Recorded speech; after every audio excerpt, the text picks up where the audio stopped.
Aspirants, bank എക്സാമിൽ ഇംഗ്ലീഷിൽ ഏറ്റവും കൂടുതലും കുട്ടികൾക്ക് ബുദ്ധിമുട്ട് അനുഭവപ്പെടുന്ന ഒരു ഏരിയയാണ് റീഡിംഗ് കോംപ്രഹെൻഷൻ. ഈ റീഡിംഗ് കോംപ്രഹെൻഷൻ പ്രിലിംസിന് മിനിമം ഒരു ചോദ്യവും മെയിൻസിന് മിനിമം 2 ചോദ്യവുമാണ് ഉണ്ടാവാറുള്ളത്. എങ്ങനെ വളരെ വേഗത്തിൽ നമുക്ക് റീഡിംഗ് കോംപ്രഹെൻഷൻ ചെയ്യാം? റീഡിംഗ് കോംപ്രഹെൻഷൻ കയ്യിൽ കിട്ടിയ ഉടനെ തന്നെ ഫുൾ പാരഗ്രാഫ്സും ഇരുന്ന് വായിച്ച് സമയം കളയാതിരിക്കുക. ആദ്യം തന്നെ നിങ്ങൾ എന്ത് ചെയ്യുക? ക്വസ്റ്റ്യൻസിലേക്ക് പോവുക. നിങ്ങളുടെ കയ്യിൽ ഒരു പാസേജ് കിട്ടി, അതിന് 7 ക്വസ്റ്റ്യൻസ് ഉണ്ടെങ്കിൽ ആദ്യം നിങ്ങൾ ക്വസ്റ്റ്യനിലേക്ക് പോയി ഓരോ ക്വസ്റ്റ്യനും വായിച്ച് കീവേഡ്സ് ഓർത്തു വയ്ക്കുക. ഈ കീവേഡ്സുമായി കണക്ട് ചെയ്ത് മാത്രമേ എപ്പോഴും പാസേജ് വായിക്കാവൂ. ക്വസ്റ്റ്യൻസ് പലപ്പോഴും 3 രീതിയിലായിരിക്കും ഉണ്ടാവുക: ഡയറക്റ്റ്, ഇൻഡയറക്റ്റ്, വൊക്കാബ് ബേസ്ഡ്. ഈ ഡയറക്റ്റ് ക്വസ്റ്റ്യൻസ് എല്ലാം തന്നെ പാസേജ് വായിച്ചുടനെ നിങ്ങൾക്ക് ആൻസർ ചെയ്യാൻ പറ്റുന്നതായിരിക്കും. ബേസിക്കലി അതിൽ വരുന്നത് ഡേറ്റുകൾ, ഡേയ്സ്, നമ്പേഴ്സ്, ഇങ്ങനെയുള്ള കാര്യങ്ങളായിരിക്കും. ഇൻഡയറക്റ്റ് കുറച്ചുകൂടി സമയം എടുക്കുന്നതാണ്. അതായത് tone of the passage, theme of the passage, author's opinion, ഇങ്ങനെയുള്ള ചോദ്യങ്ങളായിരിക്കും ഇൻഡയറക്റ്റ് ക്വസ്റ്റ്യൻസിൽ വരിക. അല്ലെങ്കിൽ തന്നിരിക്കുന്നതിൽ ഏതൊക്കെ statement according to the passage true ആണ് അല്ലെങ്കിൽ ഫാൾസ് ആണ്, ഇങ്ങനെയുള്ളതാണ് ഇൻഡയറക്റ്റ്ലി വരുന്നത്.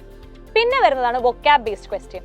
അതായത് ആന്റണിം, സിനണിം, തന്നിരിക്കുന്ന മീനിങ്ങുമായിട്ട് ഒത്തുപോകുന്ന വേർഡ് ഏത്, ഇങ്ങനെയുള്ള ചോദ്യങ്ങൾ.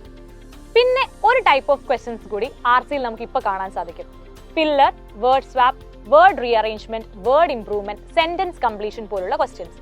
ഇനി ഇങ്ങനെയുള്ള ചോദ്യങ്ങൾ എങ്ങനെ ചെയ്യണം? ഇത് ചെയ്യാനൊരു ഓർഡർ ഉണ്ട്. ആദ്യം നിങ്ങൾ ക്വസ്റ്റ്യൻസ് വായിക്കുക, കീവേഡ്സ് എഴുതി വെക്കുക. അതിനുശേഷം വേർഡ് സ്വാപ്പ്, ഫില്ലർ പോലുള്ള ചോദ്യങ്ങൾ ആദ്യം ചെയ്യുക. കാരണം അത് ചെയ്യാനായിട്ട് പാസേജ് മുഴുവൻ വായിക്കേണ്ട ആവശ്യം വരുന്നില്ല. ക്വസ്റ്റ്യന്റെ പാർട്ട് മാത്രം വായിച്ചാൽ മതിയാകും. അതിനുശേഷം പാസേജ് ഓടിച്ച് ഒരു തവണ വായിക്കുക. വായിക്കുന്ന സമയത്ത് കീവേഡ്സുമായിട്ട് മനസ്സിൽ അത് കണക്ട് ചെയ്യുകയോടെ ചെയ്യുക. ദെൻ ഡയറക്റ്റ് ക്വസ്റ്റ്യൻസ് അറ്റൻഡ് ചെയ്യുക. അതിനുശേഷം മാത്രം ഇൻഡയറക്റ്റ് ക്വസ്റ്റ്യൻസ് ചെയ്യാൻ ശ്രമിക്കുക. എന്തുകൊണ്ടെന്ന് വെച്ച് കഴിഞ്ഞാൽ നിങ്ങൾക്ക് 6 ചോദ്യങ്ങളുണ്ട്. അതിൽ 1 ഫില്ലർ, 1 വേർഡ് സ്വാപ്പ്, ബാക്കി വരുന്ന 4 ചോദ്യങ്ങളിൽ 3 ഡയറക്റ്റും 1 ഇൻഡയറക്റ്റും ആണെങ്കിൽ ഈ ഡയറക്റ്റും വേർഡ് സ്വാപ്പും ഫില്ലറും നിങ്ങൾക്ക് ആദ്യമേ പാസേജ് കംപ്ലീറ്റ്ലി ഒരു തവണ വായിച്ചുകൊണ്ട് നിങ്ങൾക്ക് ഈ 5 ക്വസ്റ്റ്യൻസ് പെട്ടെന്ന് കംപ്ലീറ്റ് ചെയ്യാൻ പറ്റും. ഇനി റീഡിംഗ് കോംപ്രഹെൻഷനിൽ ഏറ്റവും ഇമ്പോർട്ടൻ്റ് ആയിട്ട് അറിഞ്ഞിരിക്കേണ്ടത് പാസേജിന്റെ ടോൺ ആണ്. അതിന് നിങ്ങൾ 22 ടോൺസ് പഠിച്ചിരിക്കണം. അപ്പോൾ ഏതൊക്കെയാണ് 22 ടോൺസ് എന്ന് നമുക്ക് അടുത്ത വീഡിയോയിൽ പഠിക്കാം.